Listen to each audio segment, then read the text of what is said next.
बॉलीवुड की बसंती पर सिर्फ वीरू की ही नजरें नहीं थी, बल्कि उस वक्त बॉलीवुड के कई स्टार्स बसंती को अपना बनाना चाहते थे। सपनों के सौदागर फिल्म से अपने फिल्मी करियर की शुरुआत करने वाली हेमा मालिनी ने कई फिल्में अमिताभ बच्चन के साथ की, लेकिन जब वो दोनों फिल्म सत्ते पे सत्ता की शूटिंग कर रहे थे, तब हेमा मालिनी अमिताभ के साथ शूटिंग के दौरान प्रेग्नेंट हो गई थी। इस दौरान उन्हें अपने इस फैसले की वजह से बहुत सी दिक्कतों का सामना करना पड़ा था। वैसे तो हेमा मालिनी ने अपनी फिल्मी करियर में कई सुपरस्टार्स के साथ काम किया, लेकिन बिग बी के साथ इनके इस जोड़ी को ऑडियंस ने भी काफी पसंद किया था। यही वजह है कि ये जोड़ी बॉलीवुड की सबसे डिमांडिंग जोड़ियों में से एक हुआ करती थी। इसी बीच इन दोनों को 1982 में आई फिल्म सत्ते पे सत्ता में साथ काम करने का मौका मिला। बहुत कम लोग ये बात जानते हैं कि उस वक्त हेमा मालिनी मां बनने वाली थी। इस हालात में भी हेमा ने इस फिल्म में काम किया था और इस फिल्म ने बॉक्स ऑफिस पर धमाल मचाया था। पर क्या आप जानते हैं कि फिल्म के लिए मेकर्स की पहली पसंद कभी भी हेमा नहीं थी। इस फिल्म में मेकर्स के अमिताभ के ऑपोजिट हीरोइन ढूंढने में पसीने छूटने लगे थे। सबसे पहले उन्होंने उमराव जान फेम रेखा को इस फिल्म के लिए सेलेक्ट किया था, लेकिन उस समय अमिताभ और रेखा की पर्सनल लाइफ में उनके अफेयर्स को लेकर काफी दिक्कतें आ रही थी। दोनों ही एक दूसरे के साथ फिल्म करने के लिए तैयार नहीं थे। ऐसे में फिल्म मेकर्स ने अपनी दूसरी चॉइस परवीन बॉबी को चुना,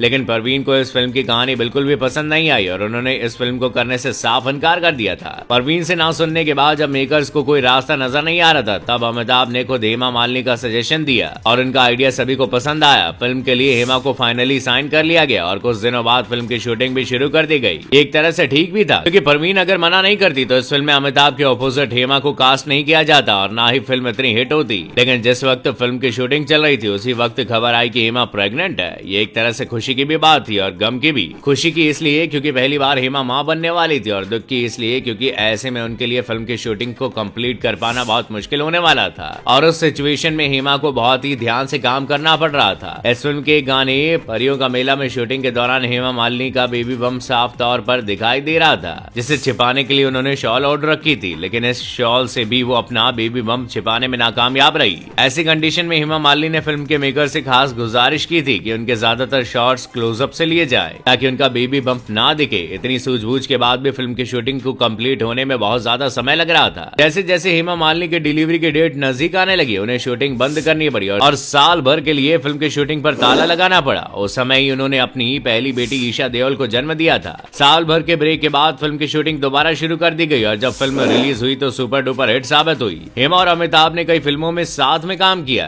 समय के साथ साथ दोनों में अच्छी दोस्ती हुई और दोस्ती गहरी होने की वजह से हेमा बताती है कि कई फिल्मों में हमेशा कूल बनकर रहने वाले अमिताभ असल जिंदगी में बहुत सीरियस नेचर के हैं। जब उन्होंने पहली बार उन्हें देखा था, तब से लेकर अब तक वो हूबहू वैसे ही है, बिल्कुल भी नहीं बदले। दोनों ही स्टार्स ने फिल्मों में आने से पहले बहुत कुछ झेला था। सभी जानते हैं कि अमिताभ को उनकी आवाज की वजह से रिजेक्ट कर दिया गया था, लेकिन ये बहुत कम लोग जानते हैं कि जिस लंबी हाइट और गुस्सेल नेचर की वजह से उन्हें फिल्मों में फेम मिला था, उन्हीं सब की वजह से उन्हें स्टार्टिंग में बहुत कुछ झेलना भी पड़ा था। बिग बी की शुरुआती सभी फिल्में फ्लॉप साबित रही थी। सालों से मिल रहे रिजेक्शन के बाद अमिताभ की किस्मत तब जगमगाती है जब जंजीर के स्क्रीन राइटर की एंग्री यंग मैन की खोज खत्म होती है और बच्चन साहब को फिल्म के लीड रोल के लिए साइन किया जाता है। जंजीर में अमिताभ के कैरेक्टर के लिए बहुत से लोग सेलेक्ट किए गए थे, लेकिन मेकर्स को अमिताभ इस रोल के लिए परफेक्ट लगे। मानने वाली बात है कि एंग्री यंग मैन के रोल में अमिताभ को चुनना मेकर्स को बहुत ही सही डिसीजन था। फिल्म बनी और सुपर डुपर हिट साबित हुई। इसके बाद बच्चन साहब ने कभी पीछे मुड़कर नहीं देखा और इंडस्ट्री को अमर अकबर, एंथनी, मुकद्दर का सिकंदर जैसी रिकॉर्ड तोड़ मूवीज भी दी। आपको जानकर हैरानी होगी कि जिस हेमा को लोग आज ड्रीम गर्ल के नाम से जानते हैं, जो इस इंडस्ट्री पर राज करती है, वो कभी एक एक्टर बनना ही नहीं चाहती थी, लेकिन हेमा की माँ जया लक्ष्मी हमेशा से एक फेमस एक्ट्रेस और डांसर बनना चाहती थी। जब हेमा को शुरुआती टाइम में दुबले पतले होने की वजह से फिल्म से बाहर कर दिया गया था, तब उनसे ज्यादा दुख उनकी माँ को हुआ था। इस रिजेक्शन के बाद हेमा ने अपनी माँ के लिए खुद को हीरोइन के सांचे में ढाला